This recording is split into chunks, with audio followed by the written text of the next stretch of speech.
Hello, hello, hello. This is Adrienne Berg, and this is The Ageless Traveler. And today we're going to do a continuation in our series that's been so popular about traveling to Africa. Now, for those of you who have listened to our wonderful Uganda information and have read some of the stories I've told, see the posts, see the pictures of gorilla trekking and chimpanzee trekking, you know how excited I was last August to be working with Ronick Tours and Travel. And I have the CEO, the founder here. And you know him. His name is Derick Remember. And you will remember, because he's been on a couple of times on our show. But this time, we are traveling with Derick to Kenya. And we're going to also see how to manage both a Kenyan and a Ugandan trip, if that's on your mind. After all, while you're in Africa, why not? So, but we're really going to unpack these special new itineraries to Kenya. So thank you so much for being with us again, Derick. You're becoming a regular around here. You're our man in Africa. But this time, we're talking about Kenya. As you know, when we think of Kenya, we think only of safari. We want to know about that, but there's a lot more. So give us, whet our appetite for coming to Kenya. Thank you very much, Adrienne, for having me. It's a pleasure indeed always to be here. We are going to Kenya. We have designed very interesting itineraries that can connect Kenya with Uganda together, since they are neighbors and they have a lot of attractions that some are similar, some are very different. So we craft these itineraries in a way that it can be so completing for someone to visit all the way from Uganda and continue through Kenya up to the Indian Ocean, the coast. Sounds so exotic and beautiful. So does your favorite itinerary begin in Uganda, or does it begin in Kenya, and what does it cover? The favorite itinerary, I name it from the bushes to the beaches. Okay. So this is where in Uganda we consider the bushes, and that is the gorillas and the safaris, and then we connect to Kenya. We do the city tour, and then we go towards the Kenya coast along the Indian Ocean, where we have the white sand beaches and all the kinds of relaxation, high-end hotel. Now, of course, when we do think of Kenya, we also think of safari. Tell us the difference between Kenyan safari and Ugandan safari. The wildlife mostly is the same. What makes it different is the landscapes. And also another special thing about Kenya is the Great Migration that everybody talks about. Yes. That is the most fascinating when it comes to safaris that is different from Uganda. So sometimes when we craft these itineraries for the wildlife, the big five, especially the African big five, we can either to do the one for Uganda or the one for Kenya, or some people prefer to see the both and compare the difference. We customize also the itineraries. We customize according to the client's need. We craft the safaris of Uganda separate and the safaris of Kenya, and then we proceed to the beaches where we do snorkeling and or the marine parks.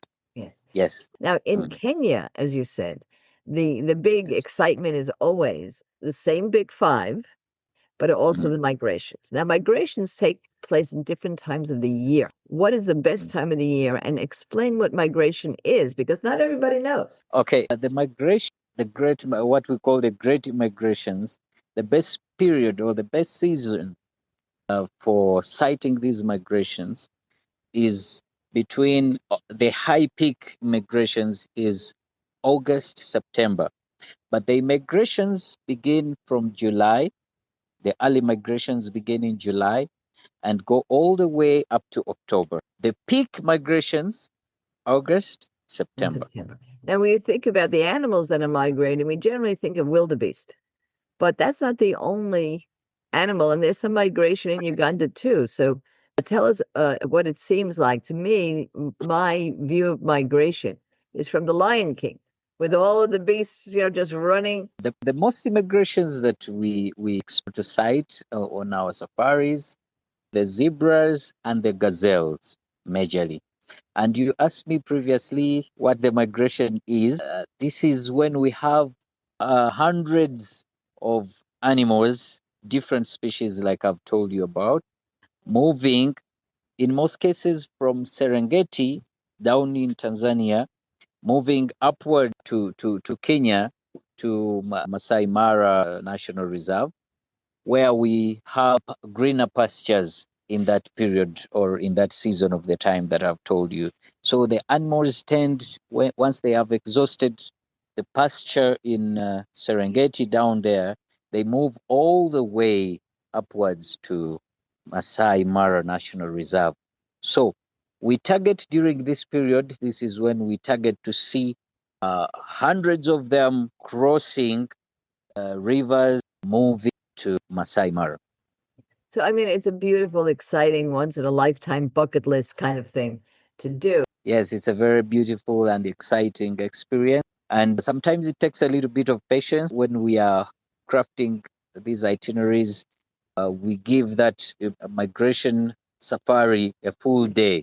So we have to move out very early in the morning and we be patient waiting on to see the different sceneries, but also a better view of it, a better view of the Great Migration is when you opt to do the hot air balloon. Oh. So you'll be seeing these migrations from the higher view, from above. It is beautiful. It is something you don't need to miss out. Well, you don't know this, but for years I've been starting to write my travel memoir.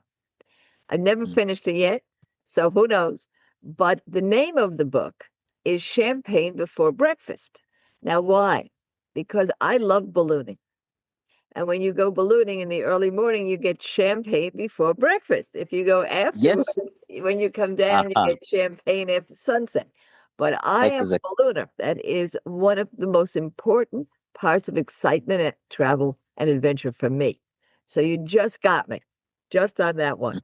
Now, before we take Uh-huh. a break, I want to go back to something you said, which was the animals are similar. The big five, you'll tell us which they are in a minute, but the scenery is different between Uganda and Kenya. So you Mm. mentioned the Masai Mara. We have bush, we have savanna. First, tell us what the big five are for the people who don't know the animals that everybody wants to see. And then give us a little taste of the different look. I was very surprised to see the difference between bush, savanna, even desert. So tell us about the big five and then about the landscapes in Uganda and Kenya.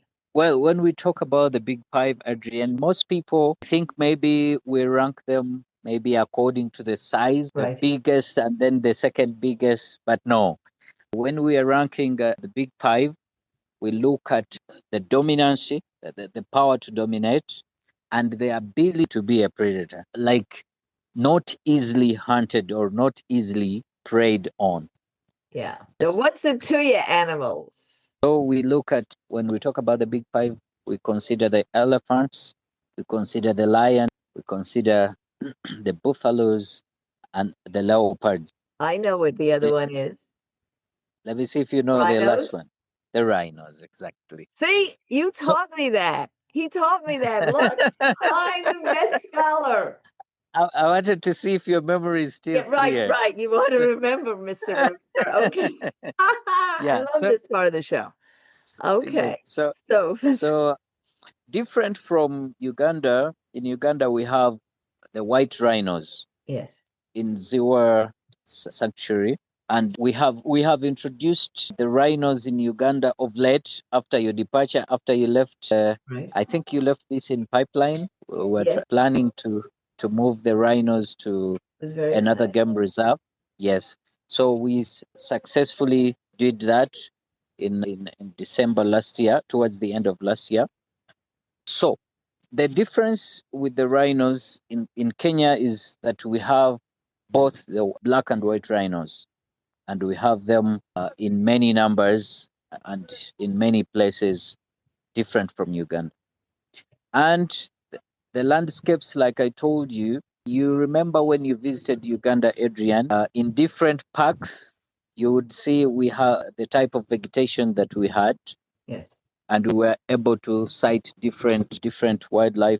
in the different types of vegetation, the tropical savanna, the forests. But in Kenya, basically you expect to find savanna. Yes. Most of the animals you're able to spot them in savanna. The national parks are savanna vegetation mostly. I see. So the two things, first of all, again, we do have covered this in other reports. I will tell you that there's been a wonderful spread that was done by the North American Travel Journalists Association on Uganda that I wrote. And I will have a link to that on our show notes, and you'll be able to actually see the pictures of what Derick and I are talking about, because it was a beautiful spread. And I mentioned in that article that nothing scared me. The primates, I was face to face with gorillas on the trek, face to face with chimpanzees. Nothing scared me except those white rhinos. They were in Ziwa. It's a conservancy. I had a guide, and I said to him, "Look, we're right by the nose of these rhinos. I can touch the horn. What should I do?" If they get angry, he says, "Oh, don't worry. They don't see very well." That's an answer. They don't see very well.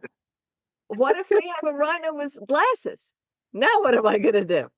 So that, believe me, going on these wonderful Ugandan safaris where you're really close to the animals, whether it's the trekking or is very different from being in a Jeep. Now, am I correct? And I'm not sure of this. I'm asking you, Derick. In Kenya, I'm always getting the vision that we're on a Jeep, that we have savanna, which is pretty flat, which makes it easy to see animals and take wonderful photos. So it's very accessible to see them. But I don't know if the encounters are as close and, I would say, adventuresome as they are in the trekking. Or are there some adventures like that in Kenya as well? It is a savanna vegetation, most of the national parks. So you're able to see the animals very clearly Very easy. From a reasonable distance. Like always, the guides instruct you, it is always safe to keep a safe distance, but you can get as close safely without leaving the vehicle to these animals always. You might not get a chance to get as close to the rhinos as you were in Uganda. Good. Yes, but from a safe distance, of course, you are able to view all the animals, most of the animals, the leopards, the lions, keeping a safe distance. Also, what I did not tell you about, Adrian, you had some good cultural experience in Uganda last time. Yes. I want to tell you that in Kenya has also very, very beautiful cultural experiences, just as like you had some cultural experiences in Uganda. So now we're going to take a little bit of a break. When we come back, we're going to talk about those cultural experiences because they were extraordinary. We're going to talk about the food that we can expect on these adventures that we're going to have. And we're going to talk about the accommodations. So don't you guys go anywhere. We'll be right back. Did you know that 3,000 people receive the Ageless Traveler newsletter every single Tuesday, and it's free of charge?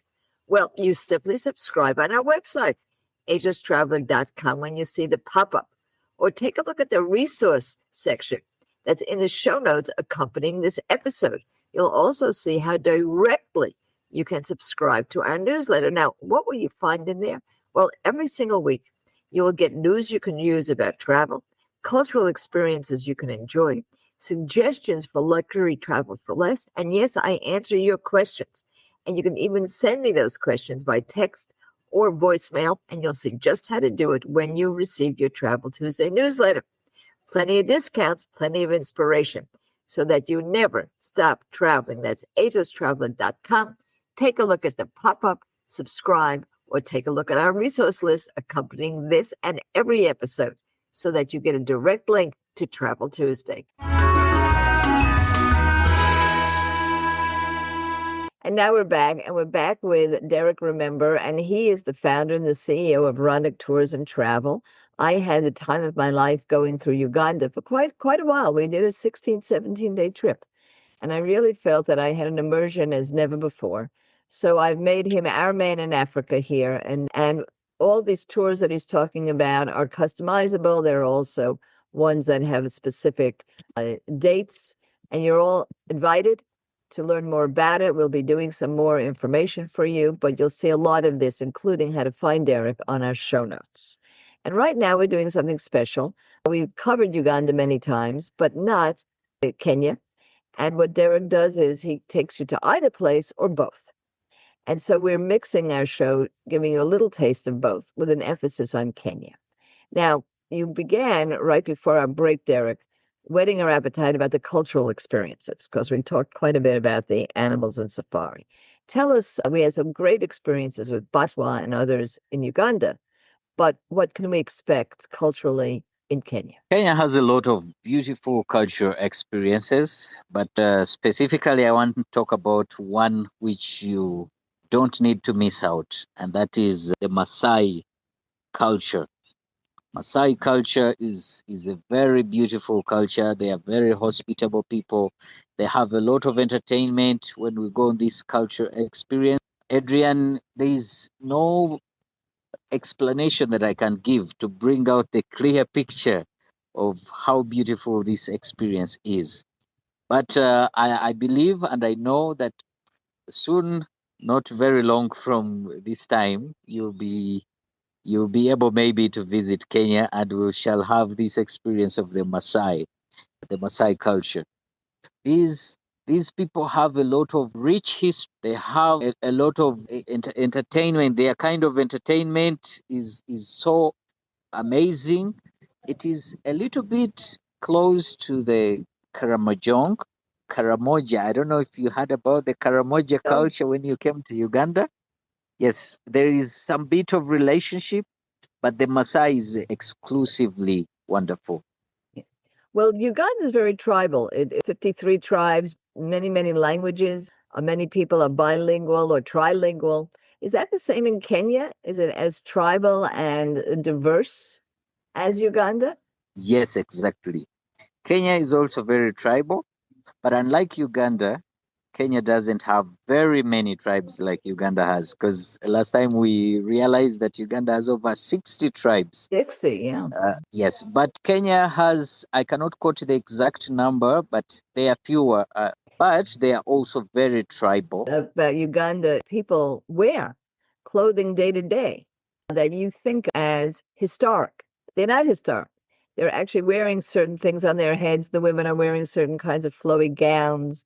And you see this. They have regular clothes too in the big, cities, but it's picturesque, particularly when you go into the small towns. And your specialty is bringing people into the real communities, into the small towns and meeting people. So will you find that colorful dress in Kenya as well? Exactly. And by the way, let me tell you, most of the crafts or the African crafts that we see in the whole of East Africa, most of them originate from the Maasai people that I'm telling you about in Kenya. They are very creative, very beautiful. They have a different code of dressing. Also, like I told you, uh, wherever you will be in any part of Kenya or in any part of East Africa, you will be able to identify the Maasai people by their code of dressing. It is clearly known. And their crafts that I've told you about, their crafts are unique in the whole of Africa. They are very unique, very beautiful. When you visit, you must have a lot of souvenirs to take from Yes, an extra from suitcase. the Maasai. Yes, yes. Extra suit. Yeah, one of the things that I really like about your trips, Derek, and I'll make this a real pitch, is they're so unique and so individual, if that's what you want. And even in your group tours, it doesn't feel like you're getting on a bus and off a bus. It's so close to the people. You get the tourists, us, so close to the people because you're so close to the people. Now, I want to talk about the food because food's an interesting thing with us ageless travelers. Sometimes we're afraid of it because we really want the cultural food experience, but we get worried. Will it affect our digestion or, be contraindicated to our pills or something like that? So in Uganda, it was really, really safe even to eat in the street vendors. It was amazing. like Rolex, one of the foods they give you, which is eggs. But what about Kenya? What kind of food experiences would we expect, or is the food very similar? Now, Kenya is closely related to Uganda in so many things. So when it comes to the food as well, it's not far different. What makes the difference is that most the major food in Kenya, or what I could call the staple food in Kenya, is they call it ugali in Swahili, which is maize flour. We would think of that as Yes, corn if it's maize. yes, it's corn. Yes, it's corn. So that is actually most of the food is closely related to Uganda's food that we have, and it is their culture, the culture of people, the way they sell the foods on the streets, is exactly like you saw in Uganda. No difference at all. Their food is clean. It is very safe. You can eat on the street. Hmm. It is the only difference now in Kenya comes to the water majorly. Interesting. Most Kenya has very few fresh water bodies, so Mm. most of their water is salty. Especially when now you go to the Kenya coast, the water completely, even in the bathrooms, you will have to have separate water for drinking because or water for brushing your teeth. You cannot use the running water from the taps because it is extremely salty. You cannot use bathing soap to shower. You must use either you must use shower gel. You cannot use bar soap. You cannot use this other kind of bathing soap because the water is extremely salty and it does not foam. Interesting. You know, one of the foods is sweet potatoes and a lot of vegetables and a lot of barbecue in Uganda. So I'm seeing it's the same thing. But let's stay with the water for a moment. So you're getting your water bottles, you're using your water bottles all the time. One of the things that Uganda does not have a lot of is alcohol for the tourists. Is, if you go to a fancy restaurant, you're going to get that. But mostly you're going to get beers and maybe a wine if you're lucky. What about Kenya? Because I always think about the Michelin restaurants in Nairobi and some of the really sophisticated places in Kenya. But is alcohol as, I won't say restricted, but it's not. It's hard to get a glass of Prosecco in Uganda. Let's put it that way. What about Kenya when it comes to alcoholic drinks? When it comes to alcohol and drinks in Kenya, there is plenty. You cannot That's finish. different. Okay. Plenty of it. Happy to It's hear different from different it. from Uganda, where you have to order for something and then they will tell you we don't have that. Maybe Right. this. You say bring that and they say, oh sorry, it is done. We don't have. It's a different story in Kenya. Kenya has a lot of it. And by the way, Kenya also has a lot of nightlife. When you talk about nightlife, yeah, you need to also test the nightlife in Kenya. Though it doesn't go all the way till morning like in Uganda, because in Uganda, when it comes to 11 p.m., 12 p.m., it is like people are just going out to start the nightlife. But in Kenya, it is slightly different because by most of the night places, by 3 a.m., 2 a.m. are closing down. All close. So So it's not as you big a have, party town. Yeah. Now uh-huh, we're going yeah. to take another break. We're going to come back, and I want to get to the beaches because the beaches of Kenya, which you're also specializing in, is much less known, I think, to the U.S., the U.K. tourist than safari. When we think of Kenya, we don't automatically think of our bathing suits. We think of putting on our hat and going on the safari. So we're going to grab your bathing suits, and don't you guys go anywhere because we will be back in just a minute. If you've been thinking about a cruise, I've definitely got you covered with Cruises It. Now, we have just become affiliated with them. And who are they? Well, Cruises It is the top agency for all the main cruise lines and some of the less known cruise lines as well. Cruises It has access to booking space that's been open years in advance, so you can get the best cabins. That's just number one. But they also make the prices lower. The cruise lines give Cruises It their own exclusive agency discounts. And if you're not from the cruise line, they have their own agency discounts that would apply as well. So you get both any discounts you would normally get on the cruise line, plus additional discounts that are given exclusively to Cruises It because they bring in so much business. On top of all those discount perks, when you book with them, you get the best rate guaranteed. And this is because Cruise Fare Watch system takes place. Now, what Cruises It does is it tracks the pricing until the final payment date. So you keep in mind that to get the best rate guaranteed, you have to use my site. We have affiliated with them specifically. I sat down, I met with them in Tucson, Arizona. I met with Marianne Weather. We've now become good friends. She gave me a direct line, not only a link, which you can certainly use right away, but if you have questions, even a specific phone number.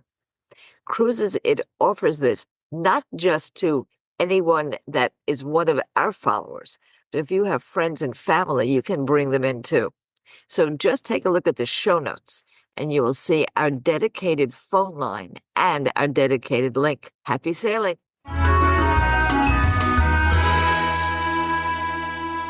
And now we're back and we are wrapping up our whirlwind tour of Uganda and Kenya. I want to talk about the difference in accommodations, and I do want to talk about what we could experience on the beaches. Now, the accommodations in Uganda have been very, very much safari style.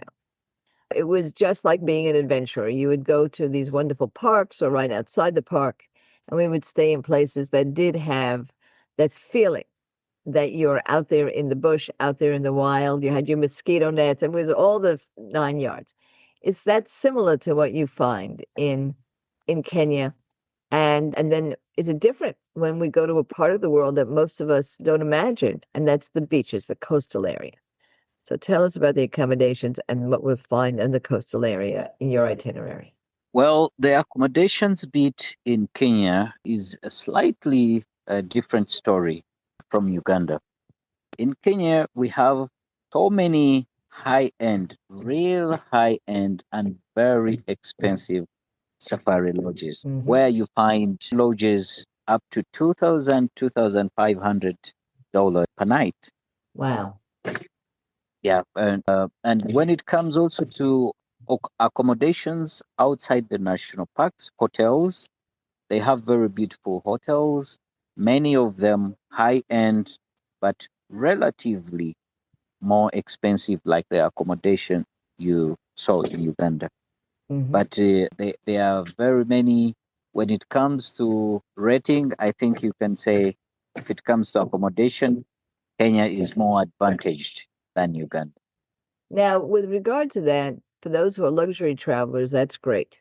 For those who are on some sort of a budget, which most of our folks are, but they still do want accommodations where the bed is good and the bugs are gone. You work with that a lot because you certainly know all the providers. So that's very important to know that if you are going to go on some of the traditional Kenyan safaris and you've looked at the price and you've gotten sticker shock, reason is the reason that you just heard. The accommodations really are quite something. So you do need a specialist, like Derick, to bring you to a place that's affordable, but also very wonderful. We're certainly able to do that in Uganda, but it takes a little more work from what I'm hearing for Kenya. And on the beach side, on the coastal side, what is that like? What's the accommodations and the experiences there? Because that's very unique. Now, when it comes to the coastal side, I'll talk about Diani. There is a specific place called Diani where we have very many beaches, very long beaches. Actually, from the information I have, the beach line is over 260 kilometers long. White sand beaches, very beautiful beaches, very beautiful hotels. And unlike the prices of the hotels in Nairobi city, along the coast, the prices are really, really friendly, really nice. You can get a very nice high end accommodation at $300, $350 per night. along the beaches. I think the reason is because there are very many of them and very nice ones. Hmm. So there is some bit of competition. And I would like also to let you know that most of these hotels, they do their bookings all inclusive. Uh-huh. They're all inclusive. Yeah. So you'll have to experience a very good kind of treatment with all meals, with access to the beaches. Most of the hotels are high end, and there are those which are really, really luxurious that if you are to access them, you will need to have to book way earlier because they are always like full to capacity. I have one specific one that I'll tell you about. It's called Baobab. Yes. It is one of the most luxurious hotels. And when we were discussing with the manager last time, he told us they are booked up to July 2027. So fully booked up to July 2027. So if you needed to book Baobab, in any case, it means you're booking for August 2027 beyond. Well, that's why Yes. it's so great to work with you because you do talk to the people directly and everything is direct and people can fit into their budget what they need to experience the very high end in some of the accommodations, skimp a little in some of the others so they can make it really fit their budget. And that's so important to us. And of course, the bigger the group, the better it is. And we will be telling you so much more about that.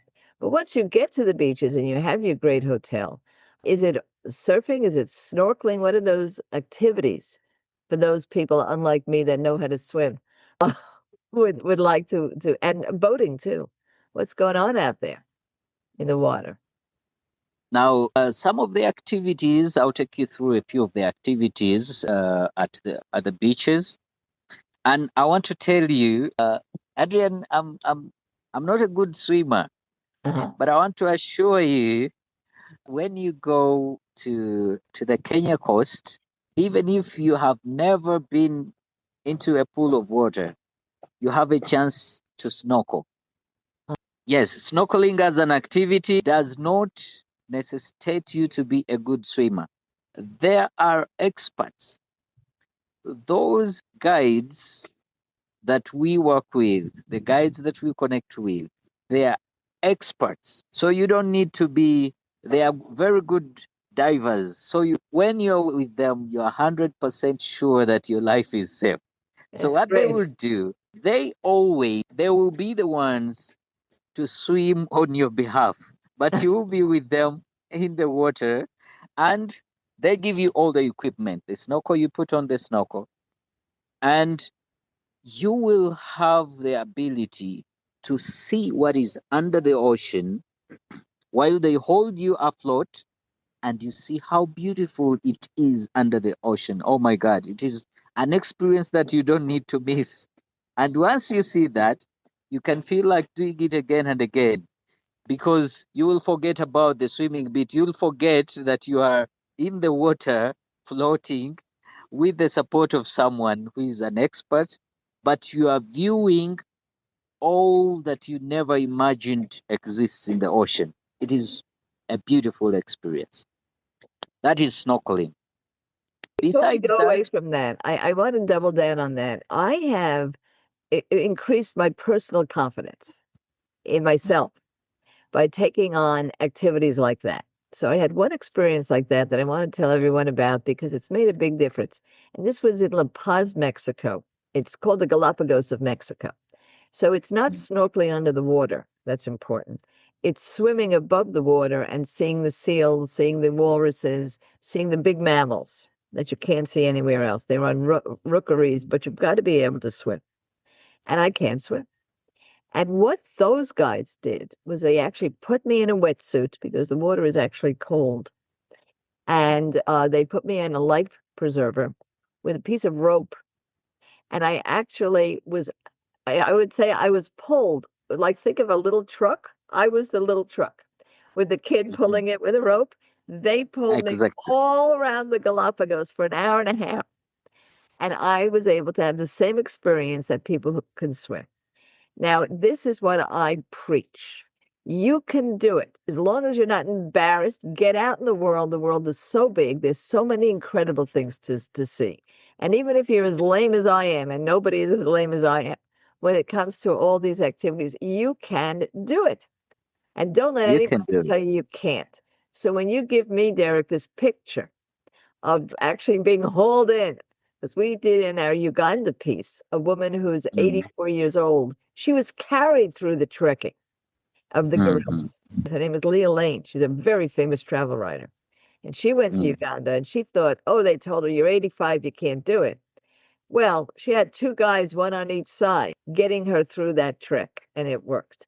So you can do it. That's what I wanted to say. All right. So now we have done our snorkeling. What else are we doing there? There is what we call a glass boat.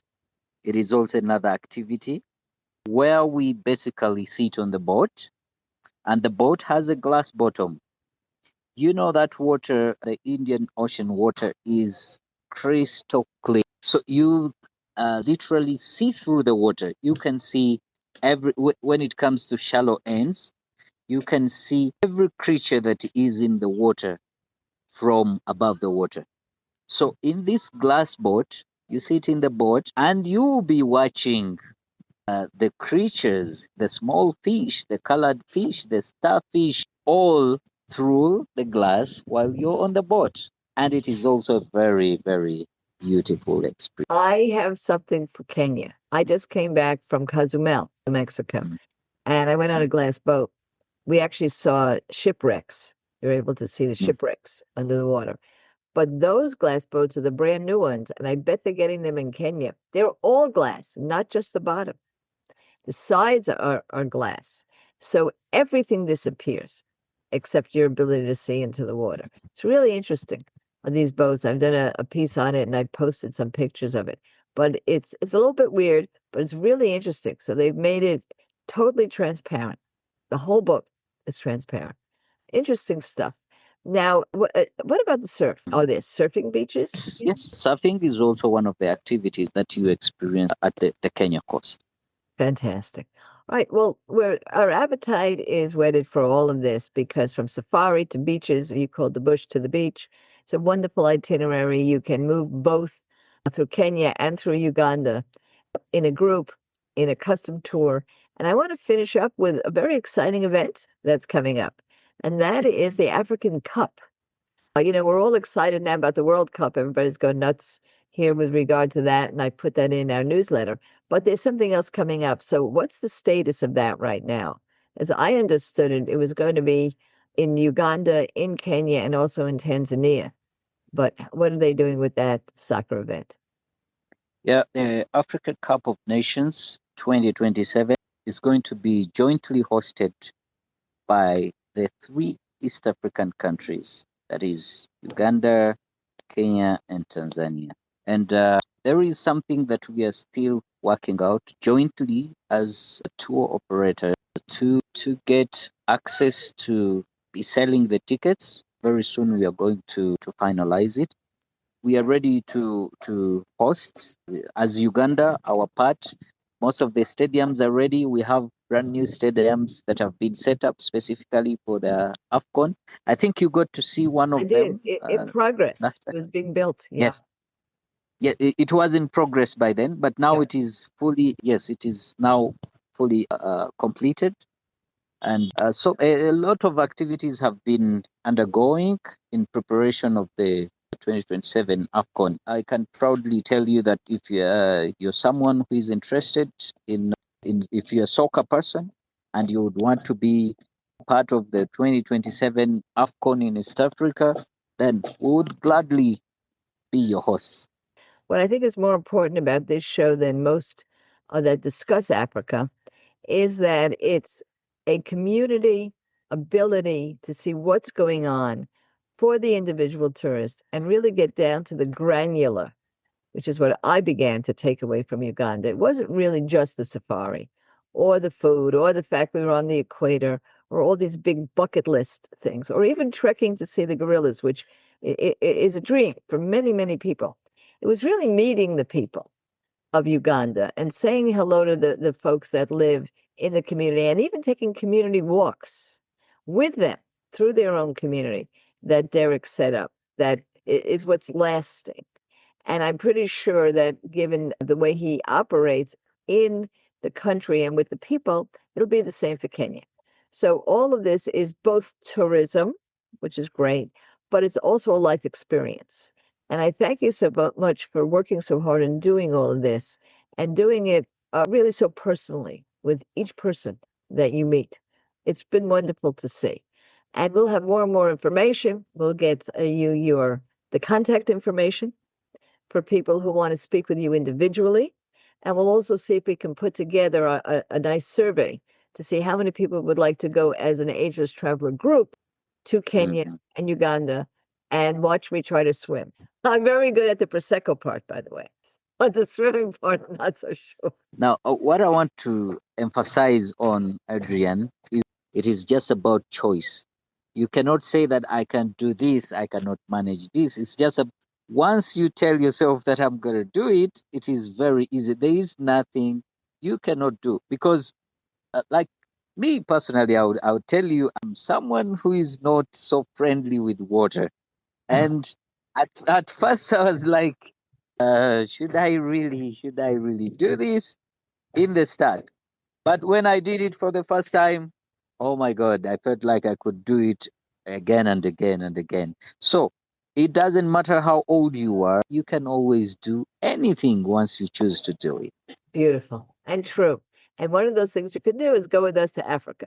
So, you know what I'm going to say to everybody, and that is please do keep in touch, particularly with our newsletter, which is free, Travel Tuesday. And you'll see on the show notes how to directly subscribe to it because that's where you're going to get the information about the trips that are coming up. Also, join our Facebook salon. Again, you'll see how to do that on the show notes. And keep in touch with us if you've got a question. You'll see how to get in touch with Derick. You'll also see on Ask Adrian how to get in touch with me. So this is not a difficult thing to do if you want more and deeper information. And don't forget, I personally am not a travel agent. This is not what I do. I get the information to you so that you can go ahead and form your group or individually or as a couple and really see the world. Because our motto I'm going to finish with is never stop traveling.